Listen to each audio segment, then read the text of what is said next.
খাবারের মেনুতে কি কি ছিল দেখিয়ে দিই তোমাদের। এই যে রসগোল্লা, এটা তো ছিল লাস্টে। এটা ডাল, এটা কুমড়ো আলুর বেশ দারুণ চিংড়ি মাছ দিয়ে একটা তরকারি। এটা হচ্ছে চিকেন,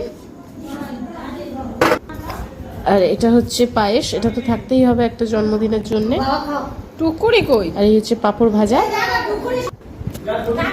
আর এই মহারানী হচ্ছে কে জন্মদিন পার্টিতে মানে জামা যেটা পরে এসেছিলো সেটা পছন্দ হয়নি, ওই জন্য অন্য জামা আবার চেঞ্জ করে এসছে বাড়ি থেকে। তো সবাই মিলে খাচ্ছে মজা করে।